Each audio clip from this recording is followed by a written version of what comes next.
Good evening. This is Maestro Cotello with the Dawn of War 2 Retribution Elite Modcast. Today we have a 1v1 on Station Obelis, a very rare map these days. Our first player right here is Ace of Swords as this teleporting Warp Spider Exarch. The Warp Spider Exarch is a teleporting, ranged hero, very pesky, very good for bleeding infantry units, harassing VPs, decapping resource points. Has some pretty interesting late-game war gears as well. His opponent is SidKiller as this Space Marine Techmarine. The Techmarine is a ranged hero. He can repair, build structures like relay beacons and turrets. He can support vehicles very well with his ability to repair, and the Blessing of the Omnissiah Global has a gun for every occasion. Lots of versatility in there, and pretty tough ranged hero. So, we have this map, Station Obelis. It seems like at least it feels like a smaller map to me if you kind of look at it.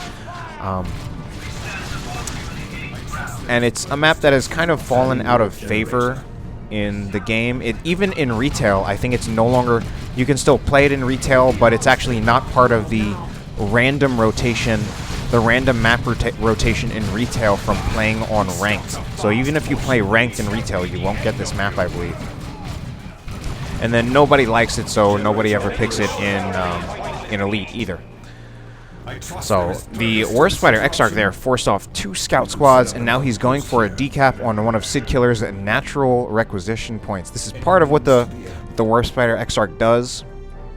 He is particularly good against Space Marine for his ability to really bleed scout models.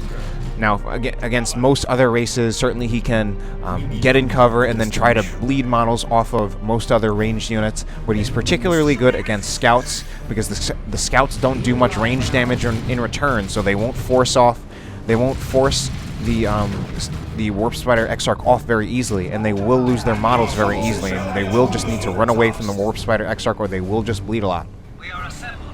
SidKiller, though, has upgraded to have double shotguns already, so he's investing very heavily in dealing with those Banshees. That will keep the Banshees pretty well contained so long as the shotgun scouts are around.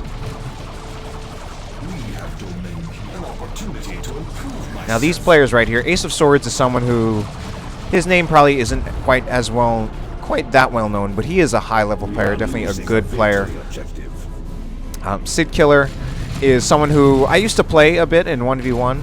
I'd say for a while we were even kind of like rivals or something. We played a few 1v1s. I even have at least 2 casts of us playing 1v1 against each other on my channel, old casts. At this point, though, I would say he's probably just better than me. I played him sometime after we had played 1v1s a lot, like sometime later, and he just kind of destroyed me a lot. Rangers are already bought by Ace of Swords. Very good choice against Space Marines in general.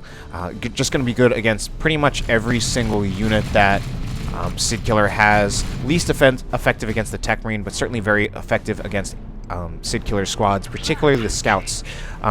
The Rangers will one-shot any of the scout models except for the Scout Marine Sergeant, who actually has something like... Yeah, the Scout Sergeant actually has 250 health. The individual Scout members only have 140 health per model. So, basically, whenever the Ranger takes a shot, he will be bleeding one of those Scout models. And it's basically whenever the Rangers take a shot against a Space Marine unit, it really hurts a lot. This is compared to, say, maybe a race like Guardsmen, where... when Guardsmen take a loss from a Ranger squad, it's actually not that big of a deal.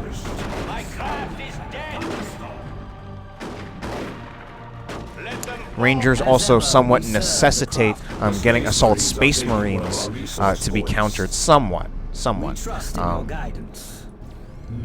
And right now we see SidKiller is actually not even going for Assault Space Marines. He went for a Devastator squad, which will actually, I feel like, will kind of play into the hands of Ace of Swords. There are actually a lot of reasons why I think getting a Devastator is not a good choice at all. First of all, it's already risky against Eldar. If a Howling Banshee squad flanks a Devastator squad even once, you can lose the Devastator squad outright, even from full health. So that's one reason why it's not such a good choice.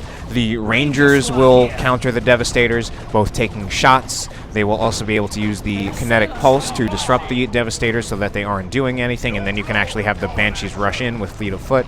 And then finally, there's the fact that Ace of Swords is playing as the Warp Spider Exarch, which is just an easy counter to a Devastator squad. One of the relative disadvantages of Eldar is that they don't have a Tier 1 jump unit unless you play the Warp Spider Exarch, so Ace of Swords does have a jump unit. SidKiller is actually, one of the things SidKiller is doing is that he's investing a lot in power. And with Ace of Swords' current build, he will actually not very effectively bash these side power nodes. He is actually going to destroy this one with his Dire Avengers, but it's requiring his Dire Avengers to really commit some time over here. This node is vulnerable to new.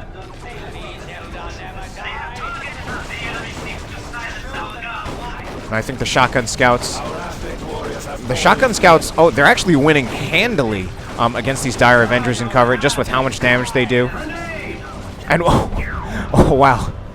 So Ace of Swords tried to, I guess he realized that he was losing that fight with the Dire Avengers, tried to win it by using a grenade, ended up nading his own stuff. Now, obviously, SidKiller could have tried the same thing with a grenade of his own, but the best choice, I think, would have actually been to use the Shotgun Blast, the Explosive Blast, because that would have just knocked down the Dire Avengers, and then they would be taking damage while doing no damage. SidKiller actually doing very well with his build, though, even though there's obviously a lot of risks and liabilities to getting a Devastator against Eldar, and particularly against Ace of Swords' current build.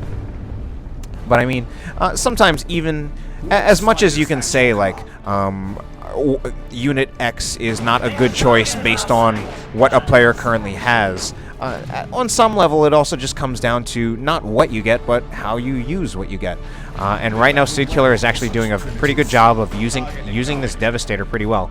He should set up so he could suppress these Dire Avengers.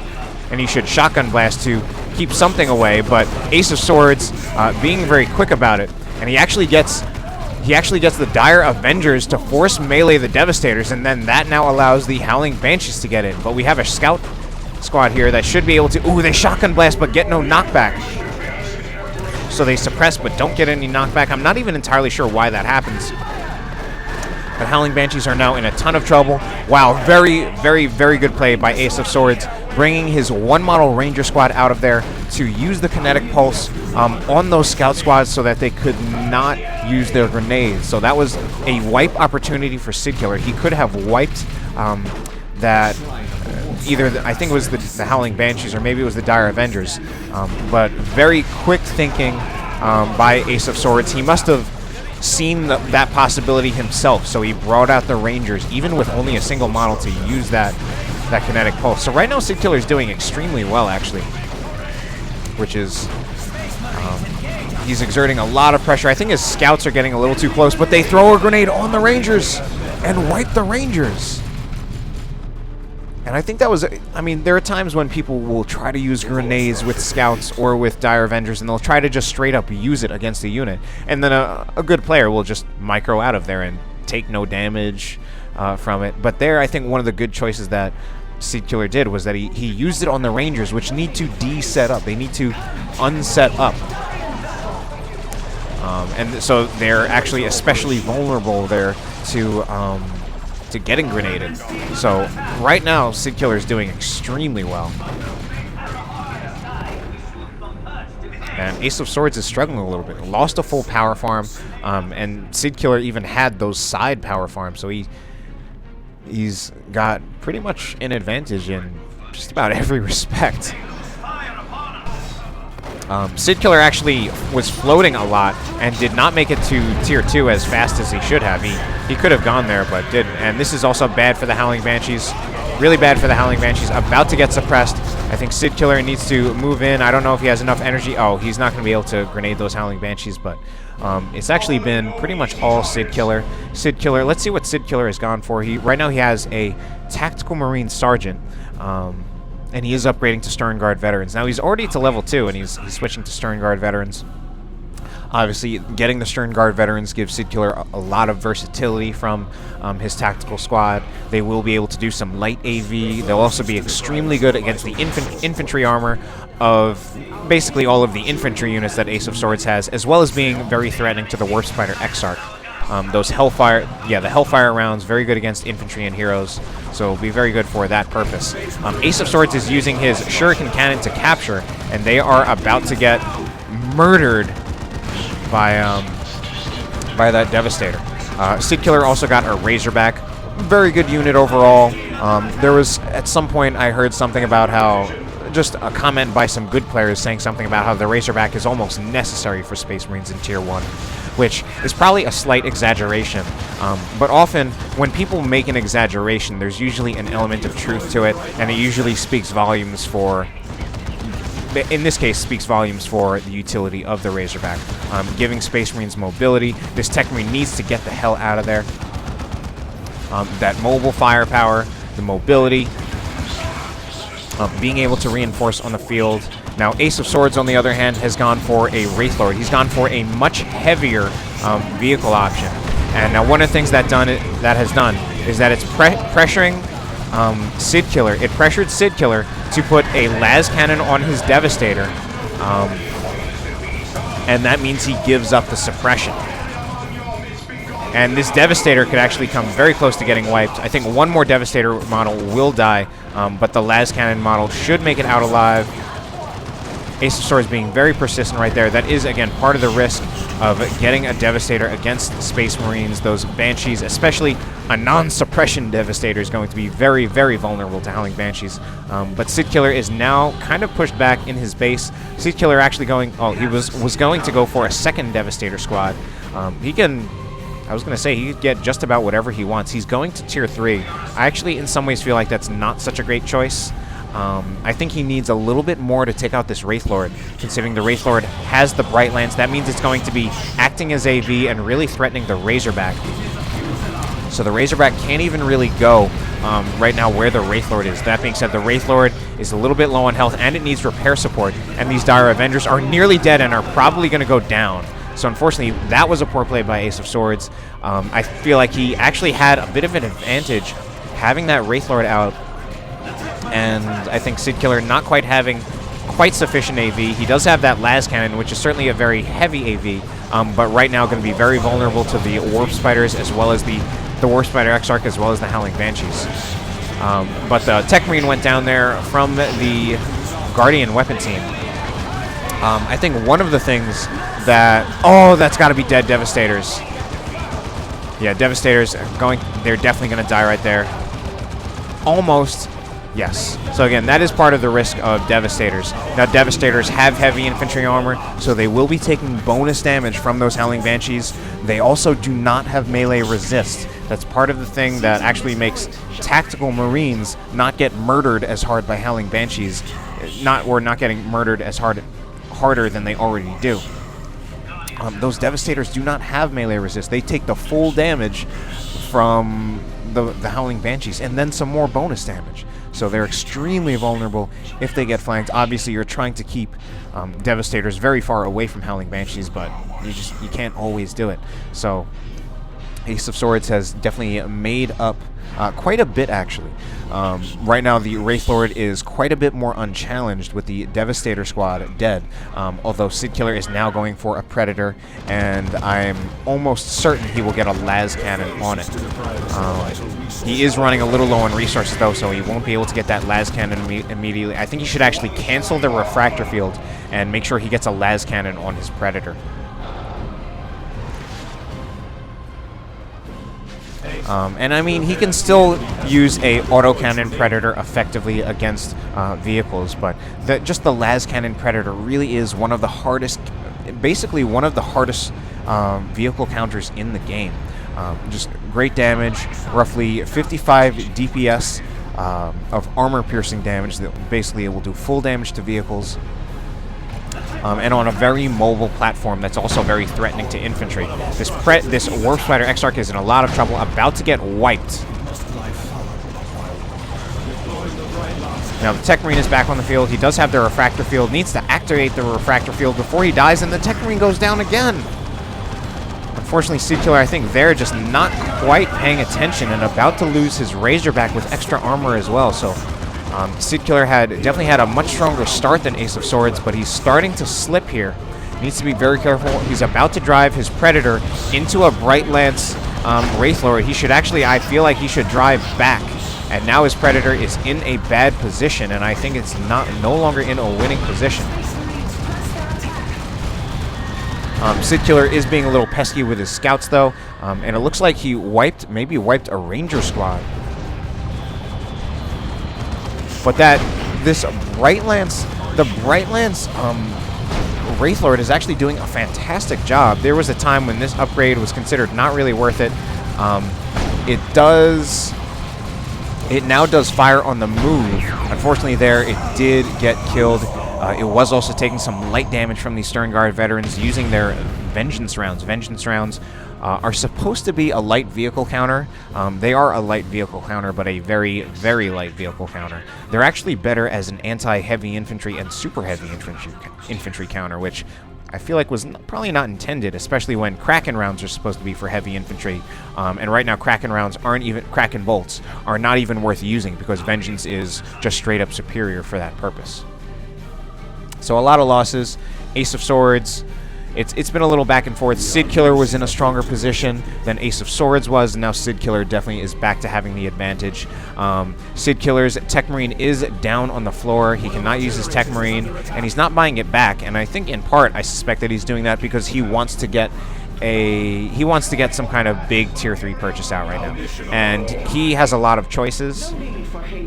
At this very moment, he could put down a Venerable Dreadnought or Terminators. I think a Venerable Dreadnought would be a better choice. Eldar right now do have a lot of very effective counters to super heavy infantry between Banshees, Dark Reapers, and Seer Council. A Venerable Dreadnought would be yet another vehicle on top of SidKiller's already 2 vehicles, and Ace of Swords right now does not even really have enough to take on even 1 vehicle. This looks like, I'm guessing that's a Venerable Dreadnought. Ace of Swords does upgrade to get the Power Blades on his Warp Spider Exarch, but the Warp Spider Exarch is in a lot of trouble. We now have an Autarch call-in being called in a spot where it's actually hitting almost nothing aside from his own Howling Banshees, but the Stern Guard veterans get wiped. And I think part of the reason the Stern Guard veterans got wiped is that SidKiller intentionally did not retreat the Stern Guard veterans because he did not want them retreating through those Autarch grenades. But the result was that he lost the squad anyway because he kept his Stern Guard veterans in melee with Howling Banshees. Alright, the Autarch is really not going to do much damage to the Predator. This is just straight up a losing battle. SidKiller, I mean, Ace of Swords needs to get that Autarch pretty much out of there. And it looks like he's actually going to try to go for a cap. But SidKiller is just going to chase after a bit. So at this point, SidKiller, yes, he uses his 250 requisition to get his Techmarine back. And at this point, Ace of Swords is actually playing the very annoying Eldar capping game, using that Autarch there in a situation where she had absolutely no chance of winning an engagement, but just having her decap to buy Ace of Swords some time. This is just part of what Eldar does, and the Predator is going to go down. Wow. I trust there is purpose to this interruption. Now, one of the things that I was thinking that SidKiller could have done was that he could have used the Blessing of the Omnissiah Global. He had the red to do it, to let that Predator get some repairs on the field. And that could have actually saved his Predator from the Warp Spider Exarch. The Techmarine has no weapon upgrades, and to be fair, he doesn't really need a weapon upgrade at this point. His regular bolter will be good enough against the current threats that Ace of Swords has. The Mastercrafted bolter would be nice, but definitely not, by no means necessary. So SidKiller saving up some red again. He could put a new Predator out on the field. Ace of Swords not quite doing as well for resources, but he's at the point where he could soon get a fire prism if you wanted, and fire prisms are actually very effective against Space Marines. It's a bit harder for Space Marines to get their unit in on that fire prism, especially usually the best chance for dealing with a fire prism are Assault Space Marines, but even Assault Space Marines can have a very, very tough time getting in on a well-microed fire prism. And Ace of Swords is in fact getting that fire prism. That fire prism will severely, well, it has extreme range, so it will be able to harass the Razorback and the Venerable Dreadnought from very long range. It will disrupt the scouts,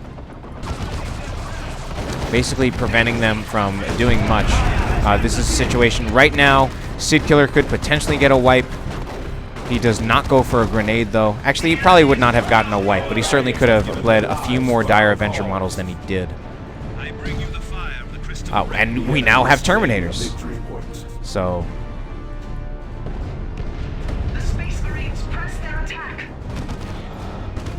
SidKiller does need to be very careful with this Razorback, though.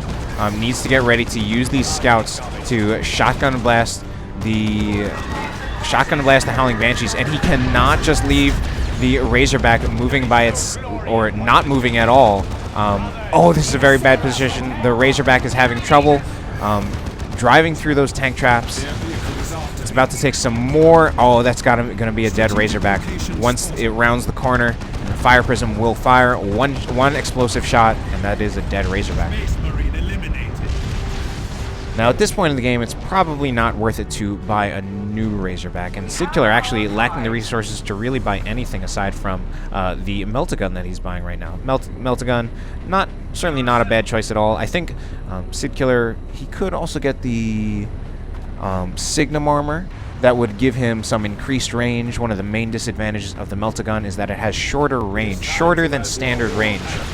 So it can be somewhat hard to use in that respect. The Signum Armor, aside from granting the marked target ability and a passive range damage increase, it also grants now in Elite Mod, a range increase. So particularly useful for that Melt-A-Gun that has short range. But right now the Techmarine is just getting shot down. And the Venerable Dreadnought is going in. I think the Venerable Dreadnought, if it wants to spearhead this engagement, it needs to use the charge to get in. It's taking way too much damage from that Bright Lance, and it's also going to start taking damage from the Fire Prism. Now, this is potentially a good thing. This would also be a very good time for the Blessing of the Omnissiah, because the Venerable Dreadnought is relatively low on health. And it's also isolated from any repair support. Both heroes for both players are dead. Unfortunately, SidKiller, I think, is now... This could either go... So either SidKiller is going to lose his Fire Prism. I mean, Ace of Swords is going to lose the Fire Prism. Actually, both of them are probably going to happen. We are going to have the Fire Prism go down and the Venerable Dreadnought go down, because the Venerable Dreadnought... Oh no, now it's not going to kill the Fire Prism. I think if he had not used the Emperor's Fist right there, the Venerable Dreadnought, with the increased speed it gets from Stoicism, I think would have taken out the Fire Prism.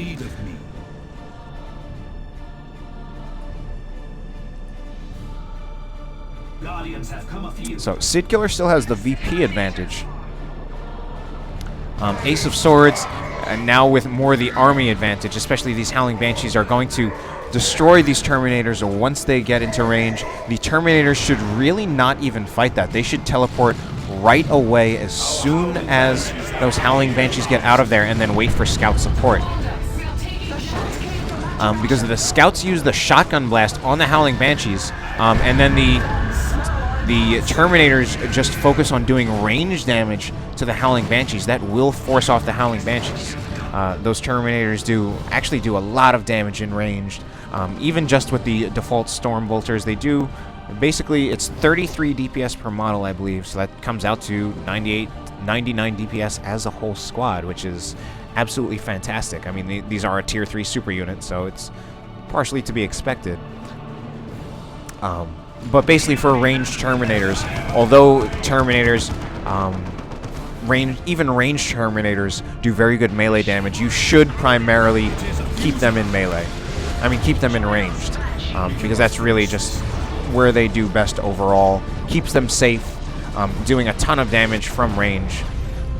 Now we see this refractor field right here. Is in some ways the best energy shield for in the game. In some ways, it has a 5-to-1 damage to energy ratio. There are many other energy shields that also have that 5-to-1 ratio, so it's very good in that sense. It also has something like it passively reduces it makes the Techmarine. It reduces the accuracy of ranged weapons against the Techmarine by about 20%, I believe. I believe that's how it works. So basically, just in terms of how much damage it actually, the combination of how much damage it reduces and how much damage it gives is better than any other energy shield. Devastator's about to die, and these are freshly bought Devastators. Dead Devastators. Shotgun blast, though, just kidding.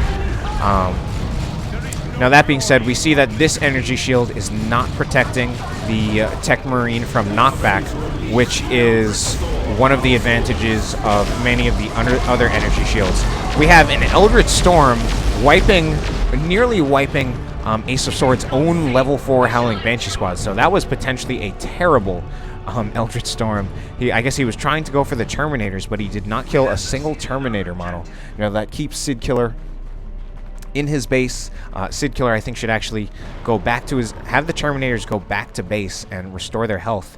And then SidKiller should put some kind of new unit out on the field. Looks like he's going for another Venerable. Where is that Venerable being dropped? Right here. Now he's going for that Venerable Dreadnought. SidKiller is going for these powerful Tier 3 units. These Tier 3 super units, the Venerable Dreadnought, the Terminators. One of the things I don't really like, though, is that he's choosing to go for these big, powerful units, and he's not investing in getting something that will counter the Fire Prism. That Fire Prism is really being a thorn in his side right now. Ace of Swords currently has a triple cap.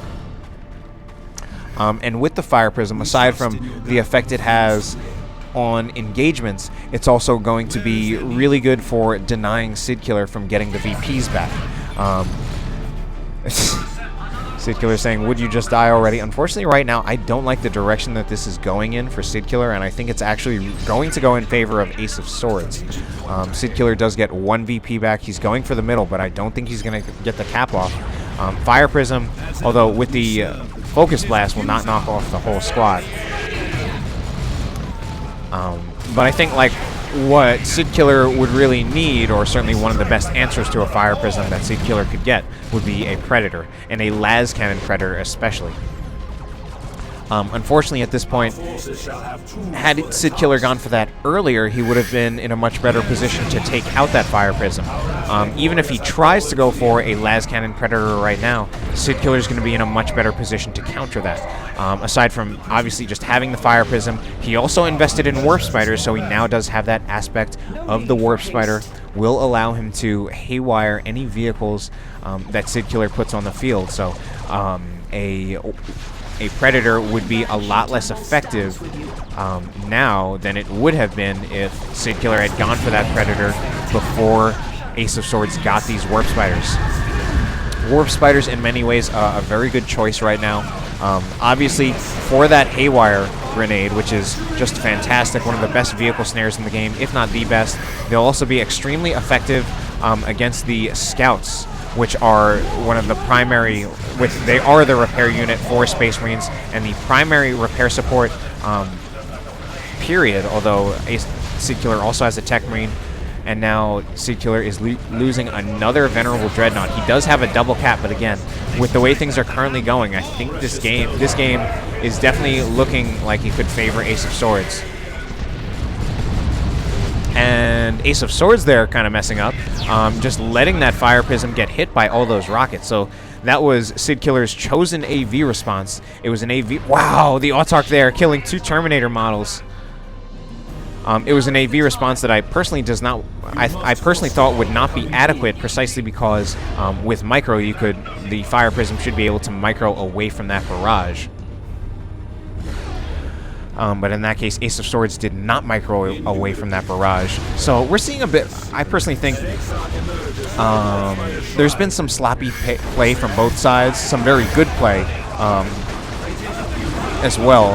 SidKiller SidKiller had most of his very good play very early on in the game, and since then, to be honest, he's become very sloppy. A little bit of sloppy play from Ace of Swords as well, particularly now, about to lose Howling Banshees completely unnecessarily. But his Howling Banshees just barely get out of there, and the Techmarine goes down instead. So SidKiller now really falling apart.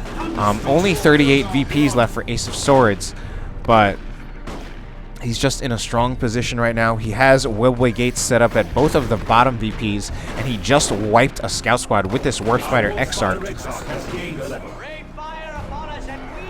So I think SidKiller may have been counting on winning this game much earlier, but he has, to be honest, has not been disciplined about doing what he needs to do to basically to finish it off in the end.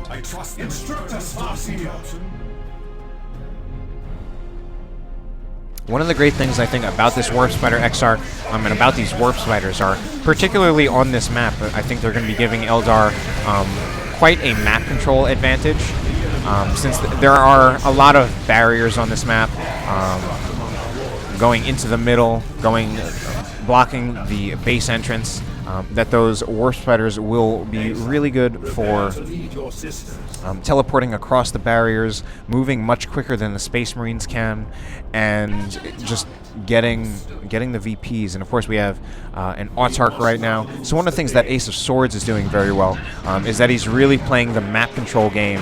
That is one of the unique advantages that is really something about Eldar that I'd say they are better at than any other race in the game. This is risky, though. Going for another decap with this Autarch, who is nearly dead. She's only taking fire from the Devastators, so she will get out of there alive. The Autarch needs to retreat now, though, I think. I don't think she will be able to finish off that cap. Maybe, but it's a risk. Howling Banshees also taking a lot of risk right there, and this could be dead Howling Banshees, but they are level 4. They do have a lot of health. And the Autarch did go down, so that was I think that was a big unnecessary risk from Ace of Swords. He could easily replace his Autarch, but I don't know if that'll really be the best choice. SidKiller is sitting on enough red to do a nothing, because he's using it right here. Looks like the Warp Spiders did kill... The Warp Spiders are going to get wiped, maybe? Oh, no. They do get wiped. So those Warp Spiders got wiped by that orbital bombardment. It's now 38 VPs to 33. I think this might actually be the first VP lead that Ace of Swords has had this entire game. And he's going to get it back because he's got his Warp Spider Exarch going for it some. The Assault Space Marines were coming here. Unfortunately, they're not jumping. They should have... Oh, man. Oh no, upgrade fail. Oh, because he's going for Vanguard Veterans, which is a totally unnecessary, and to be honest, not worthwhile upgrade at this point.